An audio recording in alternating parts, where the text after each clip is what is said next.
Assalamualaikum warahmatullahi wabarakatuh. Bismillahirrahmanirrahim. Alhamdulillahirabbil alamin wa afdhalus salati wa tammut taslim ala sayyidina Muhammadin wa ala alihi wa sahbihi ajma'in. Allahumma akhrijna min dhulumatil wahmi wa akribna binuril fahmi waftah alaina bi ma'rifatil ilmi wa sahil akhlaqna bil hilmi waj'alna mimman yastami'una al-qawla fayattabi'una ahsanah. Wa ba'du. Ya. Teman-teman sekalian, pada sore atau malam hari ini kita insya Allah akan melanjutkan pembacaan kitab Fiqhus Sirah ya. Ini pertemuan yang ke-7 ya dari pembacaan kitab Fiqhus Sirah atau sejarah kehidupan Nabi ya. Pada minggu yang lalu kita sudah membahas banyak hal ya, mulai kondisi Arab sebelum beliau lahir sampai dengan terakhir kemarin adalah soal kebiasaan beliau menyepi di Gua Hira. Ya. Dan pada malam hari ini adalah salah satu pembahasan yang juga penting adalah soal wahyu ya. Pembahasan ini penting karena menjadi pondasi ya bagi seseorang yang beriman. Ya. Orang itu beriman atau tidak ditentukan di sini, ya, ditentukan pada percaya atau tidaknya dia bahwa seorang yang bernama Muhammad itu menerima wahyu. Ya. Kalau orang tersebut percaya bahwa ada orang namanya Muhammad menerima wahyu, maka dia berarti beriman dan mengimani semua hal yang dibawa oleh seorang nabi atau rasul yang bernama Muhammad. Tapi sebaliknya, kalau orang sudah tidak percaya bahwa seorang yang bernama Muhammad ini menerima wahyu, maka tidak sah pula gitu ya imannya yang lain. Gitu. Teman-teman bisa baca yang materi malam hari ini pada halaman 95 ya. Silahkan dibuka kitabnya ya, PDF-nya bagi yang sudah punya di halaman 95. Badul wahyi ya. Jadi ini soal permulaan turunnya wahyu yang pertama kali ya. Rawal Imamul Bukhari an Sayyidah Aisyah tasifu kaifiyata badil wahyi. Jadi ini yang dijadikan referensi dalam pembahasan turunnya wahyu ini adalah hadis yang diriwayatkan oleh Imam Bukhari dari Sayyidah Aisyah. Ya, jadi yang meriwayatkan ini adalah Sayyidah Aisyah, istri Nabi sendiri, dan riwayatnya adalah dari Imam Bukhari ya, seorang perawi yang paling kuat ya. Nah, itu kalau teman-teman yang belajar hadis sudah banyak tahu soal profilnya Imam Bukhari ya, bahwa Imam Bukhari ini adalah kitab sahihnya adalah as-sahhu kitabin ba'da kitabillah. Kalau ada kitab yang lebih valid setelah Al-Qur'an ya kitab Sahih Bukhari itu ya. Jadi ini di dalam Sahih Bukhari. Awwalu ma budi abihi Rasulullah sallallahu alaihi wasallam ar-ru'ya as-salihah fin naum. Awalnya itu seperti mimpi gitu. Mimpi yang baik ya, sebagaimana mimpinya orang pada saat tidur ya. Fakana la yara ru'yan illa ja'at misla falaqis subhi. Rasulullah itu tidak mimpi ya, kecuali mimpinya sangat jelas seperti seperti jelasnya waktu subuh ya. Summa hababa ilaihil khala wa kana yakhlu bi ghairi Hira. Kemudian Rasulullah ini mulai senang nyepi seperti yang kemarin sudah dibahas ya. Mulai senang khalwat atau dalam bahasa Nabi ini tahanus ya, beribadah menyendiri di Gua Hira. Kemarin kita sudah bahas tentang tahanus ini secara panjang lebar dan apa makna pentingnya bagi seseorang yang akan menerima risalah ya. Bahkan sebetulnya tahanus ini bukan hanya penting bagi seorang nabi tapi juga bagi semua umat Islam ya, terutama adalah para dai. Karena kemarin sudah dibahas ada beberapa persoalan itu yang memang penyelesaiannya ya dengan menyepi itu. Ada beberapa penyakit hati yang hanya bisa diselesaikan dengan tahanus ya, seperti kesombongan, ujub, ria dan seterusnya. Itu ya cara melatihnya membersihkan penyakit-penyakit itu semua ya dengan apa namanya, kholwah, itu dengan uzlah, menyendiri ya. Nah, kemudian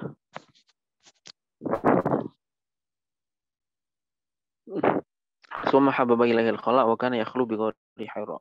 Rasulullah ini nyepinya di gua Hira. Fa yatahannasu fihi layali zawatal adadi qabla yanzi'a ila ahlihi. Rasulullah sampai berhari-hari ketika berada di Gua Hiro itu menyepi di sana. Kemarin sudah dibahas, ada ulama yang mengatakan 3 minggu, ada yang mengatakan 1 bulan dan seterusnya. Ya kalau kembali ke keluarganya, kembali ke rumah, yaitu hanya untuk ngambil bekal. Ya. Wa yatazawwadu lidzalik, tsumma yarji'u ila Khadijah fa yatazawwadu limithliha. Pulang kepada Khadijah, istrinya ya, hanya untuk ngambil bekal, berangkat lagi. Hatta ja'ahul haq wa huwa fi ghairi Hira. Sampai kemudian datanglah kebenaran, wahyu maksudnya ya, di apa namanya, di Gua Hira itu. Faja'ahul malaku faqala lahu iqra. Malaikat datang kemudian nyuruh Muhammad untuk membaca, iqra itu. Faqala ma ana biqari'in. Kata Nabi Muhammad, ya ma ana biqari'in, saya enggak bisa membaca itu. Kan sudah diterangkan kemarin ya, bahwa Nabi Muhammad itu adalah seorang yang ummi, yang tidak bisa membaca dan tidak bisa menulis. Karena itu waktu disuruh membaca ya kata Nabi, sama Nabi Qorin, saya nggak bisa membaca. Faqala fa'akhadhani faghattani. Kemudian waktu Nabi Muhammad disuruh membaca dan bilang tidak bisa membaca, itu malaikat kemudian apa namanya, mendekap ya. Mendekap kemudian ditekan ya, maksudnya dipeluk sampai keras. Hatta balagha minni al-juhda. Jadi ini memang berat sekali ketika apa namanya, ketika menerima wahyu itu ya. Dan peristiwa semacam ini itu tidak hanya dialami oleh Nabi Muhammad, tapi juga oleh para nabi-nabi yang lain ya. Dialami juga oleh para nabi yang lain, termasuk Nabi Ibrahim, Nabi Musa ya. Itu menunjukkan bahwa ya memang beliau-beliau ini para nabi, tapi juga mengalami hal-hal yang dialami oleh manusia biasa, seperti apa namanya, kesakitan tersebut. Ya. Jadi sakitnya itu sampai kok di dalam riwayat yang lain sampai Nabi itu merasa, oh ini jangan-jangan ajal saya itu sudah datang gitu. Itu sampai Nabi merasa bahwa kematian saya udah datang gitu, udah sesek semua, datang ya gitu ya. Kemudian summa arsalani faqala iqra. Faqultu ma ana biqari'in. Kayak gitu diulang sampai 3 kali. Sampai yang ketiga kemudian malaikat mengatakan, iqra bismi rabbikal ladzi khalaq. Khalaqal insana min 'alaq.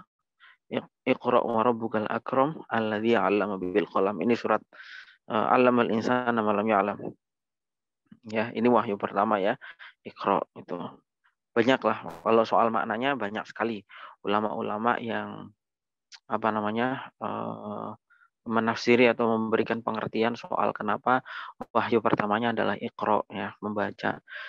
Yang ternyata ya intinya sih apa namanya, bahwa bahwa ya umat Islam itu tidak akan bangkit atau menunjukkan juga bahwa Allah itu menekankan pentingnya membaca itu. Meskipun yang disuruh waktu itu Nabi Muhammad adalah seorang yang tidak mampu membaca itu.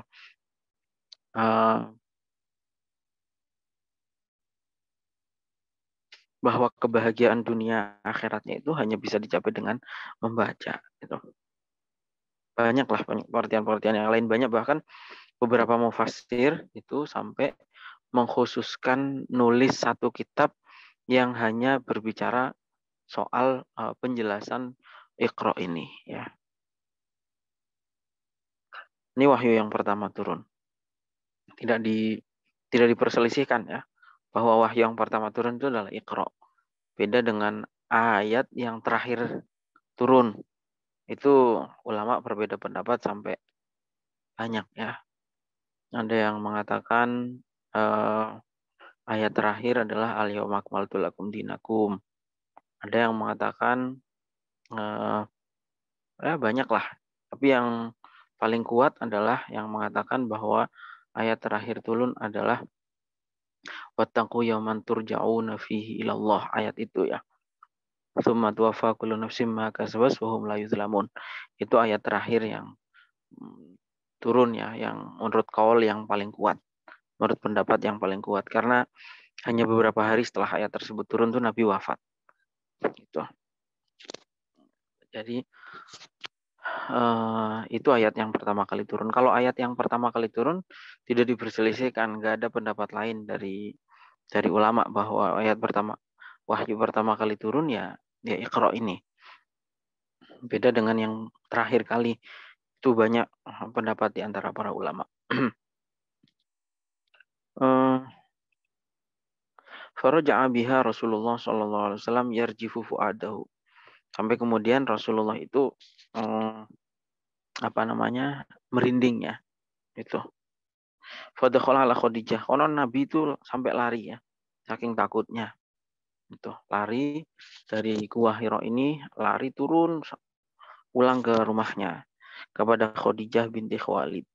Kemudian turun ketika pulang ke rumah, Nabi langsung memerintahkan zamiluni. Selimuti cepat, selimuti itu. Ya karena orang diselimuti itu bisa lebih tenang ya. Fazamaluhu hatta dhahaba anhu rawu. Diselimuti sampai Jadi Nabi waktu itu juga panik ya. Nanti akan ada penjelasannya kenapa seperti ini ya. Nabi itu panik, lari dari gunung itu, dari Gua Hira. Kalau nggak tahu zaman dulu ya. Sekarang saja untuk naik Gua Hira itu ya 1 jam 1 jam setengah, lumayan ya. Medannya lumayan.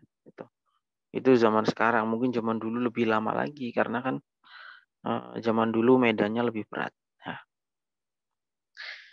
Kemudian fazamaluhu hatta dzaba'nahu. Diselimuti itu sampai ketakutannya itu merindingnya hilang.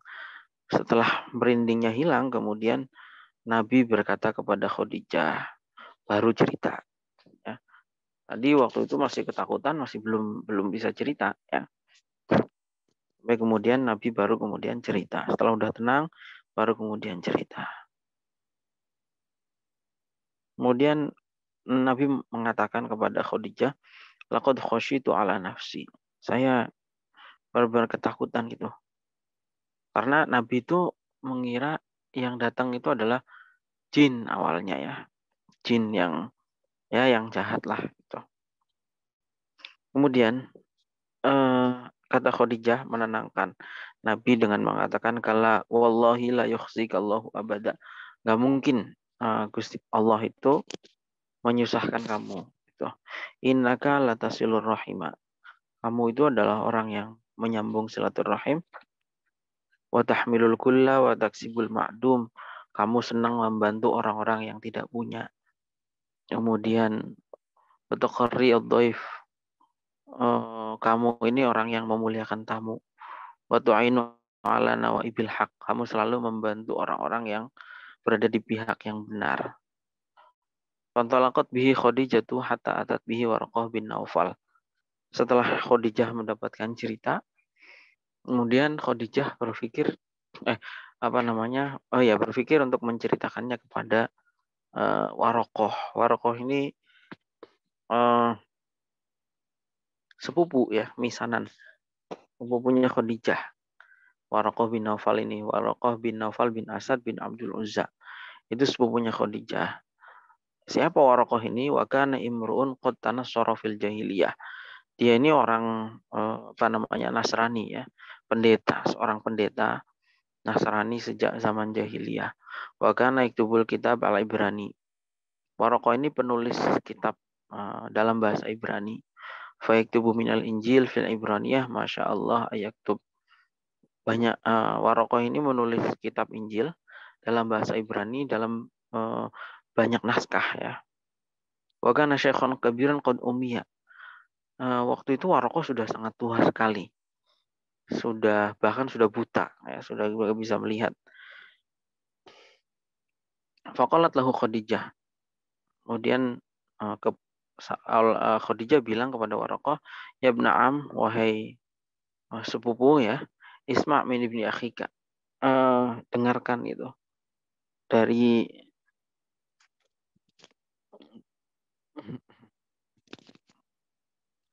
anaknya saudaramu.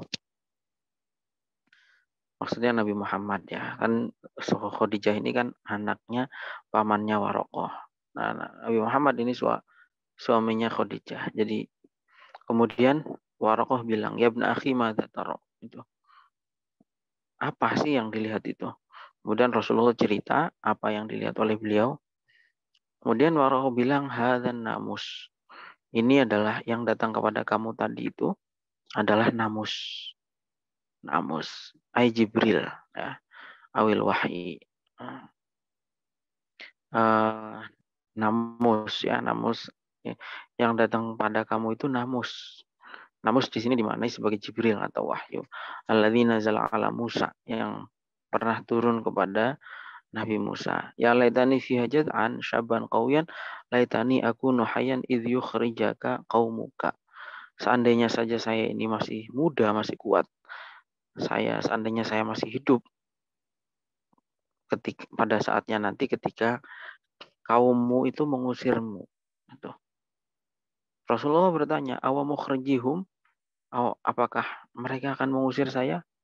Kata Waraqah, qala na'am. Iya, nanti suatu saat kaummu itu akan mengusirmu. Lam ya'ti rajulun qattu bimisli ma ji'ta bihi illa udiya. Sesungguhnya tidak ada seorang laki-laki pun yang membawa seperti yang kamu bawa kecuali diusir oleh kaumnya. Wahyu dirikni yaumuka ansuruka nasron mu'azzaron. Kalau saja saya ini menangi ya, mengalami nanti pada hari itu, saya pasti akan berusaha sekuat tenaga untuk membelamu gitu ya. Kemudian semalam yalbas Waraqah antufiya wa fatrul wahyi. Tapi kemudian beberapa saat setelah wahyu pertama itu turun, ternyata Waraqah ini meninggal. Ya pada akhirnya kan Nabi itu kan diusir dari kampung halamannya Mekah, diusir hijrah menuju Madinah itu. Tapi itu kan setelah berapa tahun? Setelah 13 tahun kenabian ya. Setelah 13 tahun beliau menjadi nabi di Mekah, 13 tahun kemudian Nabi hijrah ke Madinah. Sementara Waraqah ini waktu lifa fi zamanil ladzi fatara fihi al-wahyu faqila salah salawat faqila aqal min dzalik. Ya Waraqah kemudian ternyata nggak lama setelah wahyu pertama itu turun, Waraqahnya meninggal. Ya. Ada yang mengatakan 3 tahun, ada yang mengatakan lebih sedikit. Tapi yang masyhur adalah riwayatnya Baihaqi bahwa itu masanya adalah 6 bulan. Jedanya wahyu itu, wahyu pertama ke wahyu berikutnya. Nah, di antara jeda wahyu pertama dan wahyu berikutnya itu, Waraqah ini meninggal.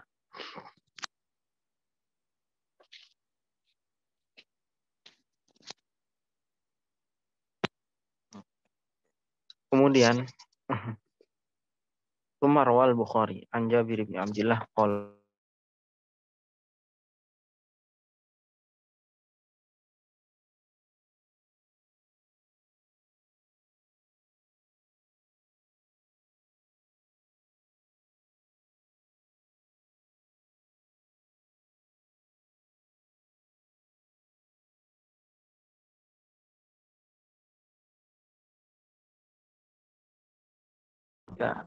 ya wajar gitu. Sabar. Itulah tantangan dakwah mulai awal ya, mulai zaman Nabi dulu ya sudah seperti itu. Rata-rata apalagi tetangganya yai, ustadz ya, ya dai lah. Itu biasanya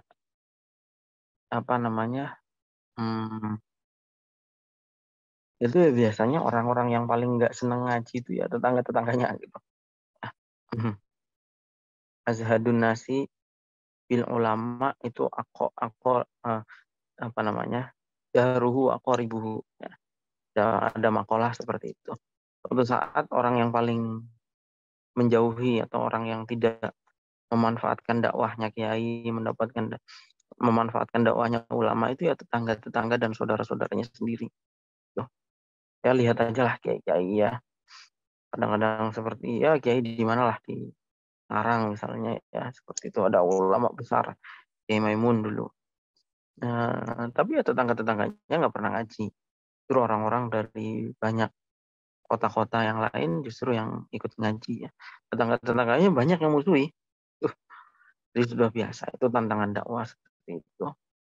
Soalnya jangan heran kalau ada pesantren terus kemudian tetangganya benci kepada pesantren itu udah biasa. Ya, nggak usah kaget. Nabi dulu ya dakwah diusir juga oleh kaumnya. Kemudian Sumarra al-Bukhari an Jabir bin Abdullah qala wa huwa yuhadditsu an fatratil wahyi faqala fi hadisihi bainama an amshi idh sami'tu sawtan minas sama farafa'tu basari fa idzan al-malakul ladzi ja'ani bi Hira'a jalisin ala kursiyin bainas sama'i wal ardi fara'ibtu minhu faraja'tu faqultu zamiluni zamiluni.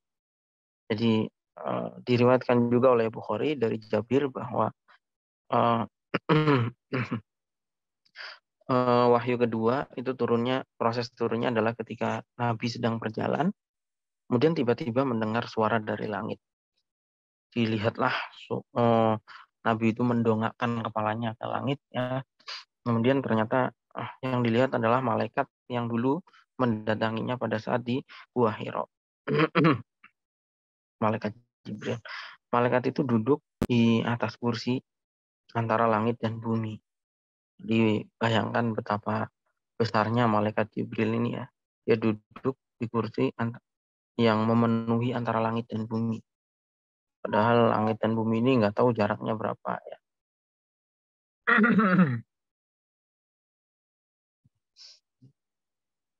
Jaraknya tentu apa namanya tinggi sekali ya.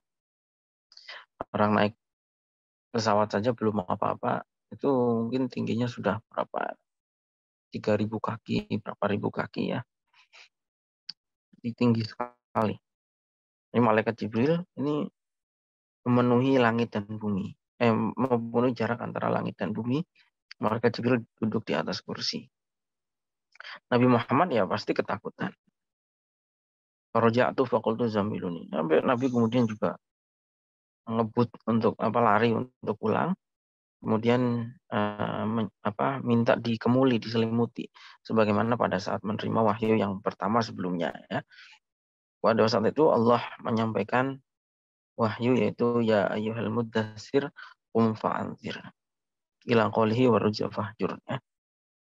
Ini wahyu pertama yang menjadi dasar pengangkatan Nabi Muhammad sebagai Rasul. Qum fa'anzir ya. Bangun dan berilah ancaman gitu ya. Dan seterusnya. Kemudian setelah wahyu yang kedua ini fahumyal wahyu wa tawatur. Nah, setelah wahyu yang kedua ini ya akhirnya sudah biasa. Ya, sudah biasa. Pertama, kedua takut. Tapi setelahnya ya, udah lancar wahyu itu. Nah, wahyu yang pertama sampai kedua itulah yang jaraknya panjang ya. Ada yang tadi dikatakan jaraknya 3 tahun. Jadi Nabi itu menerima wahyu pertama nggak turun lagi sampai 3 tahun. Ada yang mengatakan lebih pendek dari 3 tahun yaitu 6 bulan. Itu. Sosok Warokoh tadi di atas itu adalah termasuk orang yang orang non Muslim, di antara orang non Muslim yang berjasa pada kehidupannya Nabi ya. Nabi ini sebetulnya dalam kehidupannya dikelilingi oleh orang-orang terdekatnya yang non Muslim. Di antaranya adalah Warokoh itu. Nanti kita akan bahas yang lain-lain banyak ya sampai ketika hijrah ke Madinah yang nuntun orang musyrik yang namanya Abdullah bin Uraikid. Waktu sahabatnya ditindas, yang melindungi juga seorang raja Nasrani, ya, Raja Najasyi, dan seterusnya. Itu secara singkat proses turunnya wahyu itu. Apa pelajaran yang bisa diambil dari kisah-kisah tadi itu? Kisah turunnya wahyu itu.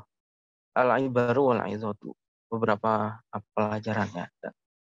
Ibrah dan mau'idhah yang bisa diambil dari kisah tadi adalah hadis badil wahyi hadza huwal asas alladzi yatarattabu alaihi jami'u haqa'iqid din bi aqaidihi wa tasyri'atihi. Cerita tentang awal turunnya wahyu itu adalah asas yang atau fondasi yang di atasnya dibangun hakikat-hakikat keagamaan. Maksudnya gini ya, awalnya ya turunnya wahyu itu seperti itu. Tadi seperti saya katakan di awal, kalau kita percaya dengan peristiwa turunnya wahyu, maka kita berarti percaya pada ajaran-ajaran yang disampaikan setelahnya. Itu. Jadi kalau kita sejak awal sudah tidak percaya, oh lah nggak mungkin ada seorang manusia menerima wahyu misalnya. Paling itu cuman insting, paling itu cuman ilham, paling itu cuman ya macam-macam lah alasan orang-orang yang tidak mau beriman. Oh itu mungkin khayalan gitu, terus seterusnya. Ya berarti nggak iman. Tuh. Nah, eh,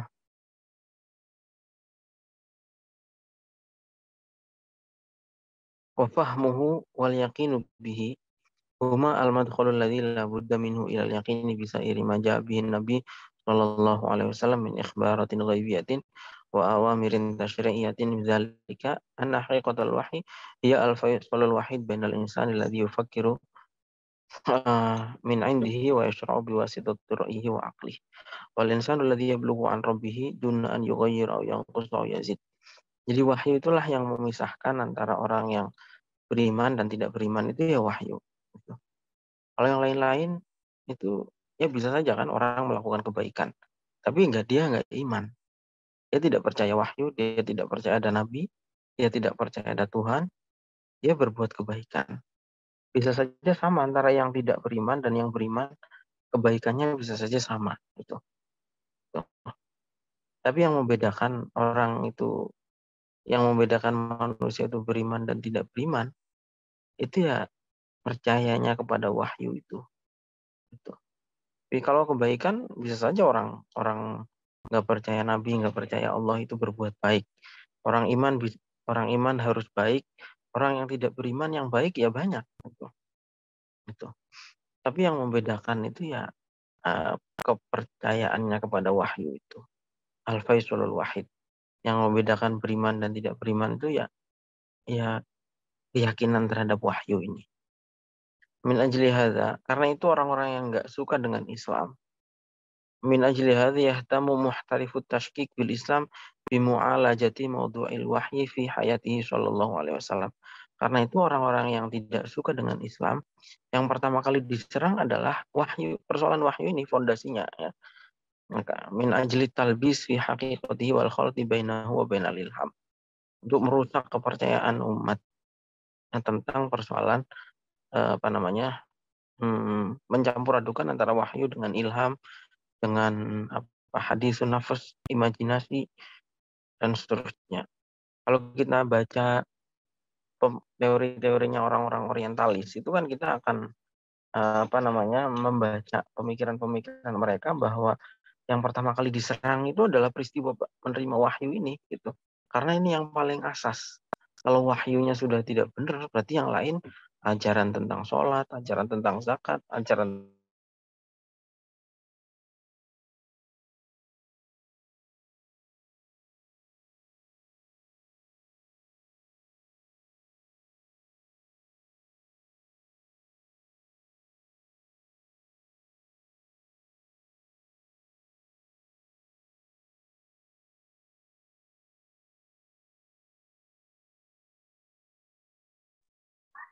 fiha ma yarwihi lana al-mu'arrikhun wa tahaddatsa bihi sihahu sunnati syarifati wa ib'adaha an haqiqatiha adh-dhahirati wa raha kullun minhum yasluku ila dzalika ma yuruqqu li khayalihi min fununi tasawurat al-mutakallifati al-gharibati. Intinya dalam lataran perang pemikiran ya selalu yang diserang adalah penerimaan wahyu ini. Banyak Anda kalau baca teori-teorinya orang orientalis tentang Al-Quran, pasti yang diserang adalah aspek wahyunya dulu. Gitu. Nggak mungkin seorang Misalnya nggak mungkin wahyu itu turunnya seperti jaros, seperti kelenengan yang konon katanya sakit sekali. Nabi itu ketika menerima wahyu gitu. Misalnya hal-hal seperti itulah. Nah, ada yang orang orientalis yang mengatakan sebetulnya Nabi itu ya menjiplak gitu. Menjiplak dari pemikiran orang-orang ahlul kitab. Tidak orisinal sebetulnya wahyu itu. Sebetulnya yang disebut wahyu katanya ketemu malaikat Jibril dan seterusnya itu enggak ada. Sebetulnya Muhammad itu menjiplak dari ajaran-ajaran eh, ahlul kitab, dari orang-orang Yahudi Nasrani. Itu ada juga yang berpikir itu mewarisi pemikiran-pemikiran jahiliyah misalnya. Ada juga yang berpikir itu sebetulnya angan-angannya sendiri. Muhammad itu berimajinasi gitu, dan seterusnya. Gitu. Banyak ya teori-teori deh. Sampai ada yang mengatakan Muhammad tuh orang yang epilepsi. Gitu. Jadi ya itu semua tujuannya apa? Ya tidak lain kecuali meruntuhkan ajaran yang dibawa oleh Nabi Muhammad, yang caranya adalah dengan menyerang fondasinya, yaitu penerimaan wahyunya. Ada juga yang mempertanyakan kenapa Rasulullah itu melihat Jibril secara langsung sehingga sampai Muhammad itu ketakutan. Kan bisa saja gitu. Muhammad itu melihat Jibrilnya itu di balik tirai. Maksudnya lima taqadzafallahu fi qalbihi alaihi salatu wasallam ar-ru'b. Kenapa Allah itu menjadikan Nabi Muhammad ketakutan dan kebingungan tentang hakikat hakikatnya Jibril. Sampai Nabi Muhammad berpikir itu, itu adalah jin, itu bukan malaikat. Bukankah Allah itu mencintai Nabi Muhammad dan menjaganya itu? Kenapa sampai dibuat takutnya? Seperti itu pertanyaannya. Lima tanfasul wahyu anhu ba'da dzalika muddatan tawilah. Ada juga yang mempertanyakan kenapa wahyu itu tidak turun dalam waktu yang lama. Maksudnya dari turunnya wahyu pertama ke wahyu kedua itu jaraknya sangat jauh sekali. Ya. Tadi riwayat ada yang mengatakan sampai 3 tahun. Wajizaan Nabi sampai Nabi itu merasa susah. Gitu. Susahnya bukan susah-susah biasa, sangat susah. Itu. Bahkan menurut riwayatnya Imam Bukhari, sampai Nabi itu ingin menjatuhkan diri dari gunung. Gitu. Saking frustasinya. Wahyu ini tidak turun-turun lagi gitu. Tadi katanya Warokoh katanya saya ini nabi gitu, yang menerima wahyu yang sebagaimana datang kepada Nabi Musa dan Nabi Isa. Gitu. Tapi kenapa tidak turun-turun lagi? Nabi betul-betul frustasi ya, susah sekali. Sampai ketika Nabi itu menyepi di gunung itu sampai berpikir untuk menjatuhkan diri dari gunung. Jadi as'ilatun tabi'iyatun binisbati li syakril ladzi tada'a bihil wahyu walada tafkir fi ajwabatiha najiduha tantawi ala hikmatin bahirah. Pertanyaan-pertanyaan tadi itu, pertanyaan kenapa Allah menurunkan malaikat Jibril yang menakutkan. Padahal Allah bisa membuatnya indah gitu ya. Padahal Allah itu menyayangi Nabi, kenapa Allah sampai membuat Nabi ketakutan. Kemudian kenapa wahyu itu turunnya sangat lama itu. Wahyu yang keduanya sampai penantiannya panjang sekali dan itu membuat Nabi betul-betul frustasi. Nah, pertanyaan-pertanyaan yang tadi itu ya wajar gitu. Tapi kalau kita mendalami kata penulis kitab ini, kita akan menemukan satu hikmah yang besar gitu. Ala wahiya yajidil mufakir al-hurfiha al-haqiqatan nasiyah al-waqiyah anil wuqa'i fi syirki muhtarifil ghazil fikri. Jadi gini, laqad fuji'a Muhammadun alaihi salatu wassalam wa huwa fi ghari Hira'in bi Jibril amamahu yarahu bi'ainihi wa huwa yaqulu lahu iqra' hatta yatabayyana anna zahiratul wahyi laysat amran dzatiyan dakhiliyan. Jadi gini, yang pertama bahwa Nabi Muhammad itu dibuat kaget dengan datangnya malaikat Jibril di Gua Hira.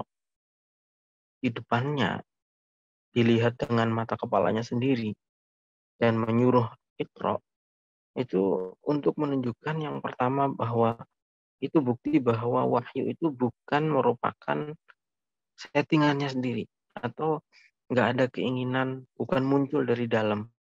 Itu bukan muncul dari dalam itu maksudnya bukan nangan-nangannya sendiri, bukan imajinasinya sendiri gitu. Wa innama hiya istiqbalun wa talakin, tapi Nabi itu hanya menerima gitu. Li haqiqatin kharijiyatin, dari kebenaran yang eksternal yang tidak ada kaitannya dengan kondisi internalnya. Wa dhamal malakuyahu thumma irsalahu salasa marat qailan fi kulli matir yu'tabaru ta'kidan li hadha talaqi al-khariji, bahwa Nabi itu didekap sampai 3 kali, disuruh mengulang kalimat Iqra, itu menunjukkan bahwa ada penekanan dari kebenaran eksternal tadi, ya, bahwa intinya intinya ya apa peristiwa penekanannya kuat ya, sampai diulang sampai 3 kali untuk menunjukkan bahwa kalau sekali kan mungkin halusinasi misalnya gitu ya. Oh ternyata sampai 3 kali gitu. Walaqad dakhalahu al-khauf war-ru'b mimma sami'a wa ra'a. Nabi itu waktu itu ya sangat takut dari yang didengar. Mungkin suaranya malaikat Jibrilnya begitu menggelegar ya, menakutkan. Kemudian bentuknya juga sangat besar. Ya nggak usah, sebetulnya kalau yang muncul tuyul yang kecil aja kan mungkin juga takut ya, apalagi malaikat Jibril yang besar kayak gitu ya. Suaranya menakutkan. Sampai Nabi itu saking takutnya sampai menghentikan aktivitas kholwahnya di Gua Hiro dan kemudian kembali ke rumah. Kalau yang masih bisa ditahan kan, kalau memang masih bisa ditahan, itu kan mungkin terus ya. Ya, ada mungkin di antara teman-teman yang terbiasa dengan hal-hal seperti itu. Ya, kalau yang orang tidak terbiasa lihat hantu ya takut lari ya. Tapi kalau udah terbiasa, eh, biasa ya, ya ada ya, biasa saja. Lagi duduk ya terusin duduknya, lagi sholat ya terusin sholatnya, ya biasa saja, nggak dianggap. Nah Nabi itu saking takutnya itu sampai menghentikan kholwahnya, sampai lari pulang ke rumah. Tuh. Itu tujuannya apa, hikmahnya apa? Itu supaya menjadi jelas bagi orang yang mau berpikir bahwa Rasulullah itu nggak ngarep-ngarep itu, tidak mengharapkan dan tidak memperkirakan bahwa dirinya itu akan jadi Rasul. Nggak ada settingannya, nggak ada skenario nya gitu ya. Tuh. Buktinya adalah Nabi itu kaget ketika menerima risalah ya. Buktinya kaget. hmm, dan bahwa turunnya wahyu itu nggak terlintas di dalam pikiran beliau, betul-betul apa namanya, datang secara tiba-tiba. Kemudian wala syakka hadza laisa sya'nu man yatadarraj bil amal fit ta'ammuli wat tafkir ila an takuna fi nafsihi bi tariqatil kashfi tadriji al mustamir aqidatan yu'minu bid da'wati ilaiha. Thumma inna syai'an min halatil ilhami aw haditsin nafsi aw al isyraqir ruhi aw ta'ammulatil alawiyati la yastad'il khauf war ru'ab wa imtiqa'il lawan.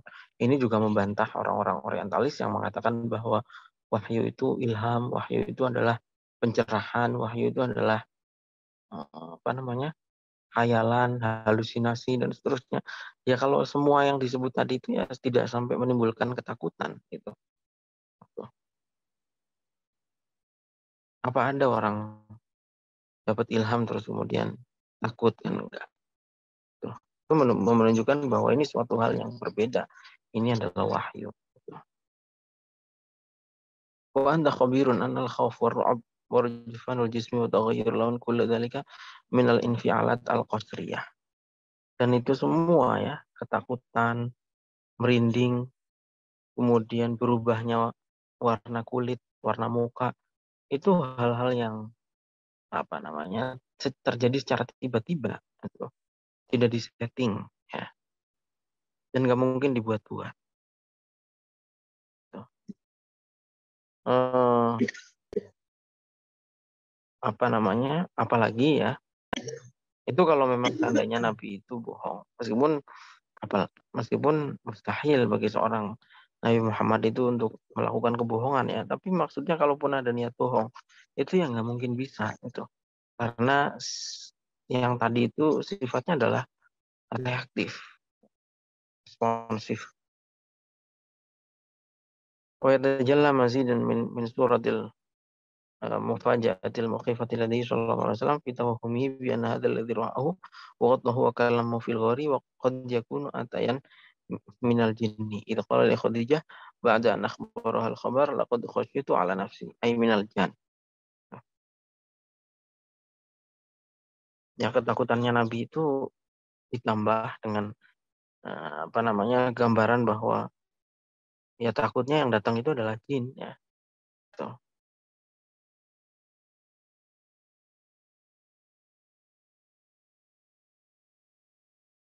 Sebenarnya Allah bisa saja membuat Nabi Muhammad itu tenang. Ya, bisa saja itu membuat hati Nabi Muhammad itu tenang, tapi eh, apa namanya? Tapi hikmahnya Allah itu ingin menunjukkan perbedaan antara seorang personal Nabi Muhammad sebelum diutus dan setelahnya. Itu. Jadi beda ya. Kalau sebelum diutus ya kondisinya seperti tadi, masih ya dalam kondisi yang apa namanya, ketakutan dan seterusnya. Tapi setelah itu ya sudah biasa saja. Ketika menerima wahyu-wahyu berikutnya ya sudah biasa. Itu untuk menunjukkan fase baru dalam kehidupan Nabi ya, dari seorang Muhammad sebelum menjadi Rasul dan seorang Muhammad setelah menjadi Rasul.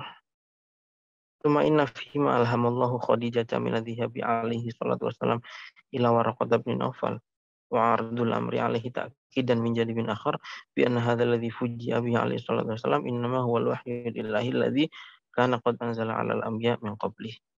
Kemudian bahwa Allah itu memberi ilham kepada Sayyidah Khadijah untuk menceritakannya kepada Waraqah bin Naufal, eh, apa namanya, dan kemudian eh, dari lisannya Waraqah itulah kemudian didapatkan jawaban bahwa yang turun kepada Muhammad itu adalah wahyu sebagaimana yang turun kepada para nabi sebelumnya. Gitu. Ini juga sekaligus menghilangkan keraguan yang apa namanya, menyelimuti nabi ya, berupa ketakutan dan lain-lain. Tentu para nabi ini eh, bukan suatu hal yang tercela bagi mereka ya, ketika mereka menerima wahyu pertama kali itu mereka ragu-ragu. Nabi Muhammad awalnya juga ragu-ragu sama seperti nabi-nabi yang lain itu. Bahkan Nabi Ibrahim saja kan apa namanya, sudah jadi nabi pun sempat muncul keraguan-raguan gitu. Ingat ya ketika apa ketika Nabi Ibrahim mm, meminta ya, dicontohkan bagaimana Allah itu menghidupkan makhluk yang sudah mati. Kemudian ditanya oleh Allah, qala walam tu'min, qala bala walakin liyatma'inna qalbi. Ya. Itu jadi gini, keraguan-raguan itu selama selama apa namanya? Selama basicnya itu adalah husnuzon, itu ya tidak ada masalah. Bahkan keraguan-raguan itu eh, bisa jadi adalah satu batu pijakan yang membuat seseorang itu imannya kuat karena teruji itu, karena pernah mengalami keraguannya itu ya. Bahkan bisa jadi lebih kuat daripada orang yang hanya ikut-ikutan. Orang yang pernah menyaksikan kemudian mendapatkan bukti sendiri itu bisa jadi keyakinannya lebih kuat daripada orang yang hanya ikut-ikutan. Nabi Muhammad awalnya juga mengkritisi ya, meragukan benar apa enggak yang turun kepada saya ini adalah wahyu gitu. Sampai kemudian ada apa namanya, penguatan ya dari Waraqah bin Naufal, orang pendeta Nasrani. Amman qita'ul wahyi ba'da dzalika wa talabbusihi sittata asyhurin aw aksar 'ala al-khilafil ma'ruf fihi fa yantafi 'ala mislil mu'jizati ilahiyatir ra'i'ati. Idh fi dzalika ablaghu raddi 'ala ma yufassiru bihi muhtariful ghazil fikri al-wahyi nabawi min annahu al-isyraq an-nafsi. Kemudian bahwa apa namanya? Wahyu itu sempat terputus ya 6 bulan atau lebih, ada yang mengatakan sampai 3 tahun tadi ya. Itu juga mengandung hikmah dan sekaligus membantah kalau seandainya wahyu itu adalah sumbernya dari Nabi Muhammad sendiri, ya buat apa Nabi itu melakukan penantian kalau bisa muncul dari dirinya sendiri. Justru itu menunjukkan adalah wahyu yang datangnya dari Allah. Kan Nabi Muhammad pun harus menunggu ya, datangnya wahyu berikutnya itu. Laqad qadat al-hikmah al-ilahiyah ayahtajib anhu al-malakul ladzi ra'ahu li awwal maratin fi ghari hira'in muddatan tawilatan wa an yastabidda bihi al-qalaqu min ajli dhalik summa yatahawwalu al-qalaqu ladaihi ila khawfin fi nafsihi min an yakuna Allah azza wa jalla qad qalahu ba'dan arada an yusharrifahu bil wahyi war risalati. Kemudian bahkan ya, hikmahnya juga bahwa pada saat wahyu itu tidak turun dalam waktu yang lama, itu sampai muncul kekhawatiran dari diri Nabi dan kemudian kekhawatiran itu menjadi ketakutan. Nabi itu khawatir Allah itu membatalkan rencana mengangkat beliau menjadi nabi ya. Jangan-jangan karena respon saya ini jelek, saya buruk ya, saya kok nerima wahyu kok malah lari ketakutan gitu. Saya kok malah menghindar dan seterusnya. Justru Nabi malah takut, jangan-jangan akhirnya Allah memutus gitu. Memutus yang tadinya beliau ini mau diangkat menjadi rasul, tapi karena responnya tidak baik, itu akhirnya Nabi itu khawatir tidak jadi gitu ya. Dan itu Nabi sangat takut kalau itu karena kesalahannya. Lisu'in qad sadara minhu hatta laqad daqatid dunya alaihi wa rahatu hadithuhu nafsahu. Kullama wasala ila darwati jabalin an yulqi bi nafsihi minha. Sampai Nabi itu kalau di puncak gunung sampai pernah berpikir menjatuhkan diri gitu ya. Ila an ra'a dzata yaumin, sampai kemudian pada suatu hari Nabi kembali melihat malaikat yang ditemuinya di Gua Hira itu. Dan mengatakan malaikat itu, ya Muhammad anta Rasulullah ilan nas. Wahai Muhammad, kamu adalah utusan Allah. Inna hadhil hala allati marra biha Rasulullah sallallahu alaihi wasallam taj'alu mujarrad tafkir fi kaunil wahyi ilhaman nafsiyan darban minal jununi idh minal badahati bimakanin anna sahibal ilhamat an-nafsiyah wa ta'amulat al-fikriyah la yamurru ilhamahu aw ta'amuluhu bimithli hadhil ahwal. Idzan fa inna haditsa ba'dil wahyi ala nahwi alladhi warada fil hadits sabit sahih yantawi ala tahdimi kulli ma yuhawilul musyakkikuna takhilahu ila nasi fi amril wahyi wa nubuwati allati akramallahu biha Muhammadan alaihi salatu wassalam. Jadi apa namanya?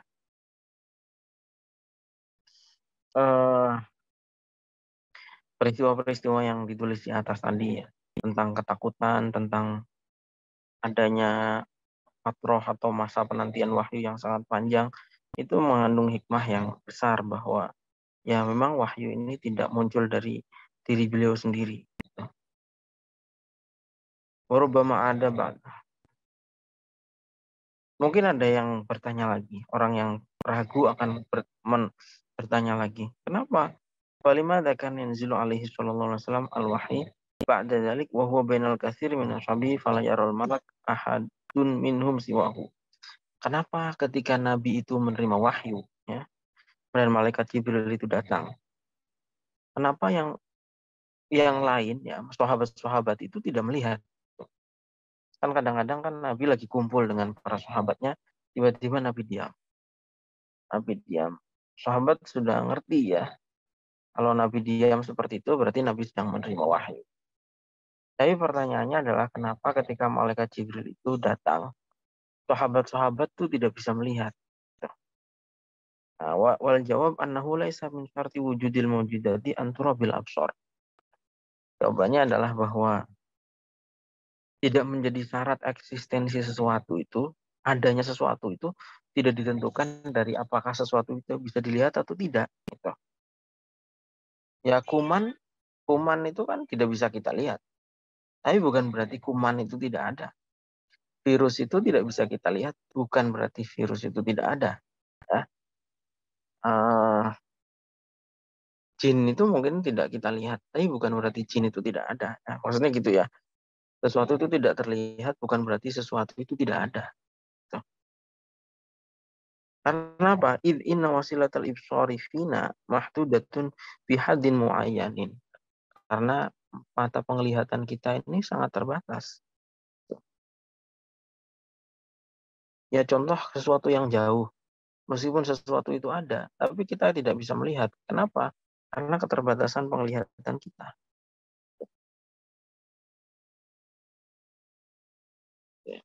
Kemudian inna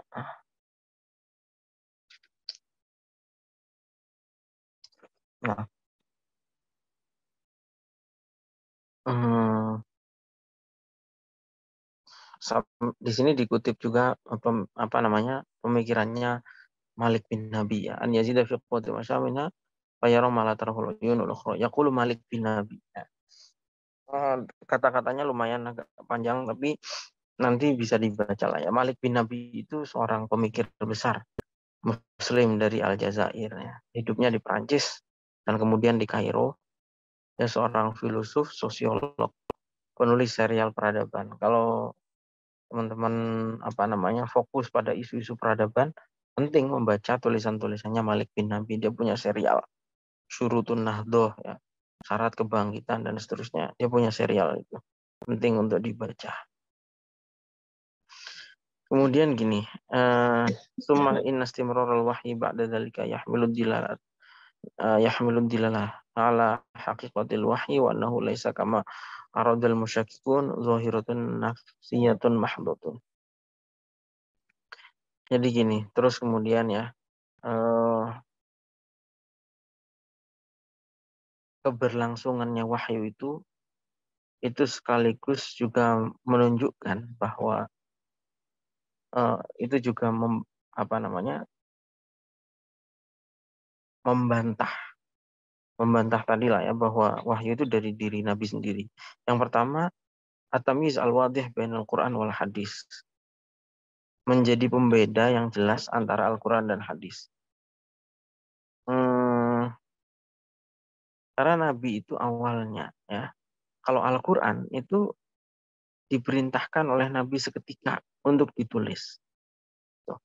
Sedangkan hadis itu awalnya dibiarkan terawat di dalam ingatan para sahabat. Bukan berarti hadis itu apa namanya bukan wahyu ya. Bedanya hadis dengan Al-Quran sama-sama wahyu. Kalau Al-Quran itu turun kepada Nabi dengan lafadznya, dengan hurufnya melalui malaikat Jibril. Adapun hadis itu ya wahyu juga dari Allah, tetapi lafadznya dan susunan kalimatnya itu dari Nabi sendiri. Paham ya? Itu bedanya Al-Quran dan wahyu. Nabi itu kan tidak mengarang. Kalau ngomong tidak ngarang dari dirinya sendiri. Nabi itu ya apa namanya? Wa ma yantiqu anil hawa in huwa illa wahyu yuha. Nabi itu tidak ngomong dari hawa nafsunya sendiri, tapi adalah wahyu. Bedanya Al-Quran dan hadis. Kalau Al-Quran itu diwahyukan sak lafadznya, sak redaksinya, sak hurufnya itu diwahyukan langsung dari Allah melalui malaikat Jibril. Tapi kalau hadis itu ya wahyu, tapi lafadznya, susunan kalimatnya itu berasal dari Nabi Muhammad sendiri. Yang kedua, kadang-kadang Nabi itu ditanya tentang beberapa hal, Nabi kemudian tidak langsung menjawab, tapi Nabi diam. Bahkan kadang-kadang diamnya lama, ya. Diamnya lama sekali. Untuk apa? Ya karena memang Nabi nunggu turunnya wahyu. Gitu. Bahkan kadang-kadang Nabi itu berijtihad. Ya. Wahyu nggak turun-turun, Nabi berijtihad. Kadang-kadang ijtihadnya Nabi ini dikoreksi, dievaluasi oleh wahyu. Ya kan banyak hal Nabi itu ditegur. Dan itu menunjukkan bahwa wah, memang Al-Quran itu bukan dari Nabi sendiri. Buktinya apa? Di Al-Quran itu Nabi banyak ditegur. Ya banyak, bukan banyak lah, tapi beberapa kali ditegur. Contoh yang teman-teman pasti tahu ya, Abasa wa tawalla. Ya. Abasa wa tawalla. Nabi itu cemberut dan kemudian juga membuang wajahnya ketika ditemui oleh Abdullah bin Umi Maktum pada saat Nabi menemui delegasi dari orang-orang pemuka-pemuka Quraisy. Itu dikritik ya. Dan dalam banyak hal Nabi itu dikritik. Itu tidak menunjukkan kekurangan, tapi justru menunjukkan bahwa memang wahyu itu dari Allah, bukan dari Nabi sendiri. Kalau wahyu Al-Quran dari Nabi sendiri, ya buat apa Nabi mengkritik dirinya sendiri? Itu. Yang ketiga, Nabi itu adalah seorang yang ummi, tidak membaca dan tidak menulis. Walaysa minal mumkini an ya'lama insanun biwasitatil mukasyafatin nafsiyati haqaiqan tarikhiyah.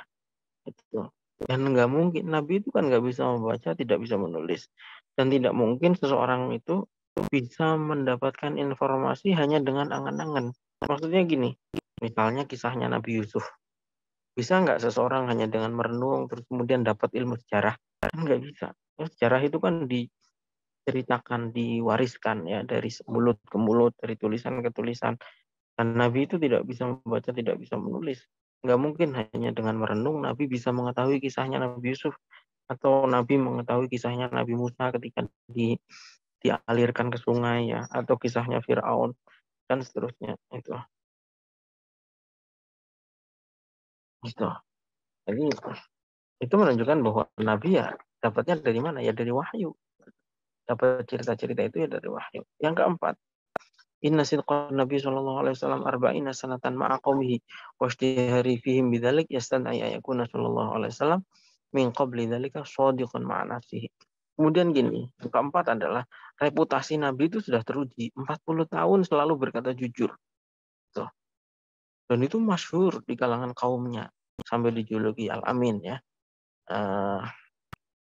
Walidha fala budda yakuna qad qada fi dirasatihi li dhahiratil wahyi ala ayyi syakin yukhairil. Dan tidak mungkin ketika Nabi itu sudah reputasi kejujurannya 40 tahun tiba-tiba ngarang cerita bahwa dia dapat wahyu. Kan nggak mungkin. Kecuali memang wahyu itu betul-betul ada gitu. Nggak mungkin ngarang gitu. Sudah teruji kejujurannya selama 40 tahun. Wa kana hadhil ayah ja'at raddan li dirasatihi al-ula li sya'ni nafsihi ma'al wahyi. Fa in kunta fi syakkin mimma anzalna ilaika fas'alil ladzina yaqra'una al-kitaba min qablik laqad ja'aka al-haqqu min rabbika fala takunanna minal mumtarin. Untuk menghapus keraguannya Nabi bahwa yang diterimanya itu adalah wahyu, itu Allah menceritakan fa in kunta fi syakkin mimma anzalna. Kalau memang kamu itu ragu terhadap apa yang kami turunkan, tanyakan kepada orang-orang ahlul kitab sebelummu. Itu. Tadi saya ceritakan di awal. Nabi-nabi itu juga pada awal menerima wahyu juga ragu. Benar apa enggak sih saya ini jadi nabi? Itu benar apa enggak sih yang saya terima ini wahyu? Gitu. Maka dari itu walidha ruya anna Nabi sallallahu alaihi wasallam qala ba'da nuzuli hadhil ayah. Karena itu ya, diriwayatkan bahwa Nabi itu berkata setelah ayat tadi itu turun, Nabi mengatakan la asyukku wala as'al. La asyukku wala as'al. Mulai sekarang saya nggak akan ragu lagi bahwa ya benar memang yang saya terima itu adalah wahyu. Dan saya tidak akan menanyakannya lagi. Baik, mungkin itu ya teman-teman sekalian. Apa namanya? eh, Sekilas lah tentang peristiwa turunnya wahyu itu ya. Kisahnya, kemudian juga pelajaran-pelajaran hikmah-hikmah dari Allah yang apa namanya tertulis ya, yang tertulis di dalam kisah perjalanan Nabi ini ya, bahwa dari kisah-kisah tadi menunjukkan bahwa Nabi itu tidak mungkin menghayalkan sendiri ya, dan apa namanya sampai Nabi ketakutan, sampai dan seterusnya, itu menunjukkan juga bahwa ya tidak ada keinginan, tidak ada skenario untuk menjadikan beliau ini seorang nabi. Memang semuanya ya murni dari Allah. Baik, silahkan teman-teman jika ada yang ingin disampaikan ya, pertanyaan atau apapun, atau saran atau masukan. Ini di chat ada yang nulis, apakah berkholwat merupakan salah satu ajaran atau syariat Islam? Iya, kemarin sudah dibahas ya. Kholwat atau uzlah itu termasuk hal yang penting bagi semua orang. Kadang-kadang kita ini perlu kholwah gitu, perlu menyepi, sebagaimana pernah dilakukan oleh Nabi ya, juga dilakukan oleh para ulama. Ulama-ulama kan juga banyak, seperti Imam Ghazali, seperti Syekh Abdul Qadir Jilani, itu 6 tahun nyepinya ya, tidak ketemu orang itu sampai 6 tahun. Meski kalau kita yang ngukur tentu, kalau kita yang ngukur, kalau kita punya tanggungan keluarga, punya istri, punya anak yang harus dinafkahi ya, ya tentu tuh ya diukur lah seberapa apa namanya.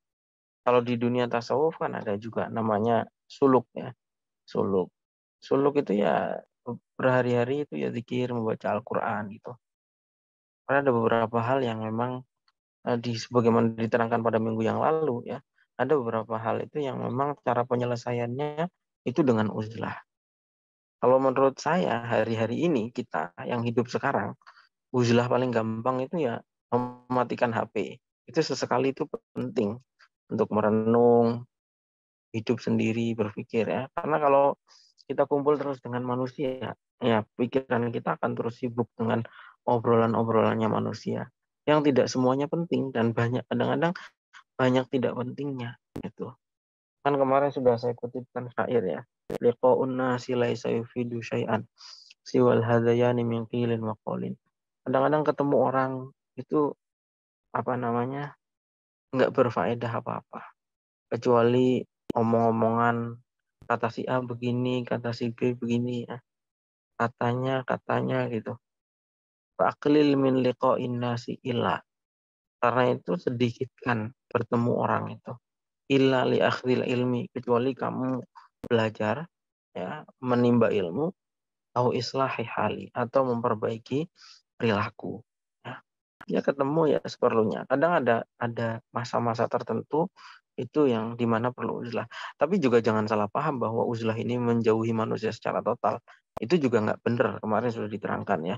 Karena sunnahnya atau tradisinya para nabi sahabat itu ya hidup di tengah masyarakat juga. Bekerja di pasar ya tetap bekerja di pasar, yang bekerja di kantor ya tetap bekerja di kantor. Tapi ada masa tertentu di mana manusia itu penting untuk apa namanya, berinteraksi dengan dirinya sendiri. Itu muhasabah, muhasabah ya, muhasabah. Sahabat Umar itu melakukannya tiap hari malam ya.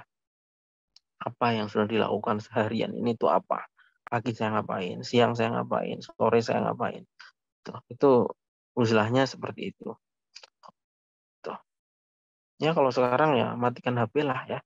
Oke, kalau sekarang mau hidup dimanapun, meskipun sendirian nggak ada orang, tapi HP-nya ada ya, tetap aja itu terkoneksi dengan dimanapun di seluruh dunia ya. Tuh. Yang kedua, apa hukumnya Muslim berkholat? Ya sama tadi ya. Hukum berkholwat Muslim pada saat ini sama penting, karena kemarin kan sudah dibahas ya. Ada beberapa persoalan itu yang memang bisa diobati itu dengan uzlah. Seperti orang berpenyakit sombong, ujub, ria, itu penyakit-penyakit yang kalau seandainya dia uzlah itu ya bisa diobati itu. Dan orang dalam pembentukan jati diri, membentuk diri sendiri supaya lebih baik, itu juga perlu, penting ya untuk melakukan itu. Kemarin sudah dibahasnya itu contohnya kayak seekor penyu yang akan terjun ke lautan bebas itu butuh ditangkar dulu untuk kuat. Manusia juga gitu, sebelum dilepas ke alam masyarakat itu ya perlu pesantren. Kolwahnya itu ya di pesantren. Orang perlu pesantren sebelum terjun ke masyarakat, didik di dalam kawah candra di muka. Dan bukan hanya orang dai ya, ya semua, bahkan semua kan ada masa pendidikannya ya, kholwahnya itu ya di situ. Nah, kecuali beberapa orang tertentu ya, wali-wali itu yang memang ditakdir oleh Allah untuk majzub ya, tidak bisa berinteraksi dengan manusia itu, tapi nggak, kita yang waras nggak boleh juga meniru kondisi-kondisi seperti itu. Majzub kemarin yang paling gampang nyeritakannya Wan Sekhon seperti itu ya, yang di Jakarta itu.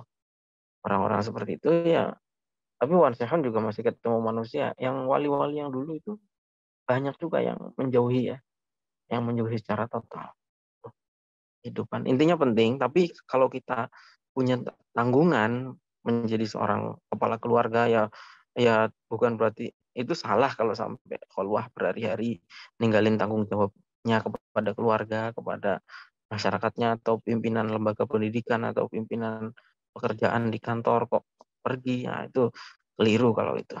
Jadi proporsional. Yang penting tercapai upaya untuk melakukan muhasabahnya tadi itu. Ya, kalau paling gampang sekarang muhasabah itu yang mematikan HP, kita mikir sendiri. Apa namanya perjalanan hidup yang sudah kita lakukan selama ini, apakah sudah benar atau belum gitu. Di mana kekurangannya yang perlu diperbaiki, yang perlu dievaluasi gitu. Itu ya saya kira untuk malam hari ini, mudah-mudahan bermanfaat. Sampai eh, ketemu lagi pada hari Rabu yang akan datang insya Allah ya. Assalamualaikum warahmatullahi wabarakatuh. Waalaikumsalam Waalaikumsalam warahmatullahi warahmatullahi wabarakatuh. wabarakatuh. Syukran, Bos. Syukron, Gus.